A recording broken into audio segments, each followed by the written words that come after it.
जय श्री राम गुरुजी। जय श्री राम। जय श्री राम। जय श्री राम। अच्छा गुरुजी, हाँ मु गोटे पुनर्बार क्वेश्चन नहीं आपको आसी। हाँ तो से क्वेश्चनटा हूँ कौन कि गुरुजी समस्ते तो कहती कर्म बड़ बोल कहती, किसी लोक मैंने कहती भाग्य बड़। तो प्रकृत में मु गोटे जिनसा कनफर्म हाँ चाहूँगी भाग्य बड़ ना कर्म बड़, ये जिनसा मत बुझे दिखाँ। जय श्री राम। जय श्री राम। दुनिया रे 100% 90% लोक गोटे आत्मविश्वास अच्छी से शुणी जानी क्या पाखु देखी समस्त गोटे धारणा थाए ना कर्म अपेक्षा भाग्य बड़। तो गोटे जिनस हूँ आम आज जाना जे दैनंदिन जीवन हो बा अतीतर जीवन हो कि भविष्य जीवन हो जे कर्म एवं भाग्य एमानकर भितर संपर्क कौन, आउ किए कहा उपरे निर्भर करिकी चलती एवं किए कहार अधीन, यही कथा तो ठीक अच्छे। मो गोटे शास्त्र मत बा पौराणिक मत अनुसार गोटे उदाहरणटे आपको देवी। आ गोटे आम सांसारिक मतरे गोटे उदाहरणटे देवी जो थे आपण मैंने जिनसटा को शुणिला बुझिला आपण मैंने उपकृत हो पारे बा जानीपारे जे प्रकृत में किए बड़ किए छोट बा किए कहार अधीन बा किए का तो समान अटंती। किछि वर्ष पूर्वर बा किछि दिन पूर्वर गोटे राज्य रे जड़े राजा थिले। से राजा जनक अत्यंत शांत प्रकृतिर थिले। से प्रजा मान को निजर पुओ झील परी लालन पालन करुले। से तांको पाखरे आहरी भी बहुत राज्य रोला, किंतु अन्य राज्य से तांकर कौनसी प्रकार शत्रुता आचरण नथिला। से समस्त मित्र राज्य बोली भावुले और मिलमिशि समस्त चलुले। तो से राजा जनक से गोटे जिनस को सब नजर करती बा ध्यान दियंती ना सेटा हूँ कौन ना सेटा से निजर कर्म उपर विश्वास करती।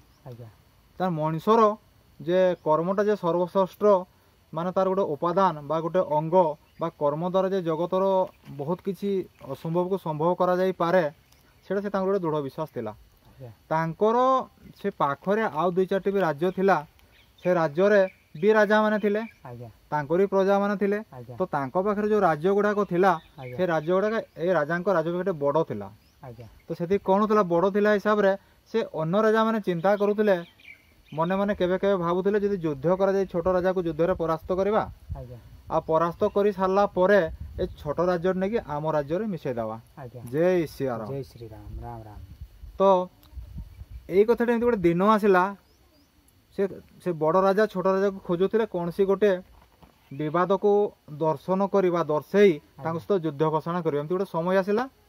अकारण से छोट राज्य को युद्ध करने को चिंता कले एवं युद्ध करने पूर्वर तांकर जे प्रत्येक राजार देखिए जड़े मंत्री पद गोटे थाए, मंत्री मान था सेनापति मान था बहुत कूटनीतिक मान था ज्योतिष शास्त्र वाला भी था मुनि ऋषि मान प्रत्येक राज्य सब था।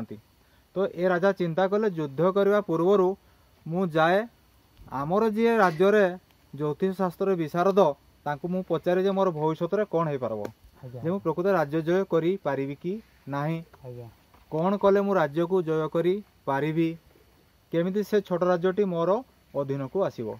जय श्री राम। तापर से कौन कले से ज्योतिष पाखु गले कहले हे ज्योतिष महाराज हे ज्योतिष गोसाई प्रणाम आ मते गोटे एति कथा कहतु जे मु से छोट राज्यटा को युद्ध रे जय करने चाहूँगी ता संभव कि असंभव। से ज्योतिष विशारद देखिले ये तो जन बहुत बड़ राजा बा योद्धा एमानकर युद्ध कौशल निकट बा सैन्य सामंत निकट से छोट राजांकर कौन सी भी शक्ति नहीं बा बल नहीं से अनायासर युद्ध रे परिणत हो पारे। तेणु से बड़ से राजा को से ज्योतिष विशारद कहले राजा तुम्हें एटा कौन चिंता करुच, तुमर तो से समकक्ष भी हेबे नहीं आ से तुम कौन युद्ध कर बिना युद्ध से परास्त कर पार।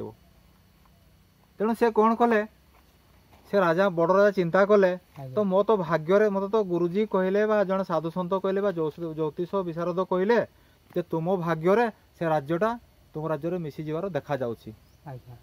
तेणु ये कौन कले ना निजर सैन्य सामंत को आउ एकजुट भी कले ना जहाँ जमती थिले सेमती थिले आ समराभ्यास भी कराइले नहीं किंतु छोट राजा थिले जे कि अन्य बड़ राजा मान से डरुले युद्ध करने तेणु से कौन सदा सर्वदा निजे भी से जग प्राणायाम करुले से राजा एतद्वैत सैन्य सामंत मानक भी से समराभ्यास भी कराउथिले एवं से निज कर्म उपर विश्वास करुले जे कर्म बल रे ही मु बंचिकी रही बंचिकी भी रही। जय सियाराम। जय श्री राम। तापरे सेपटे बड़ राजा युद्ध ପାଇଁ घोषणा करदेले एपटे छोट राजा युद्ध ପାଇଁ ये भी प्रस्तुत हेले।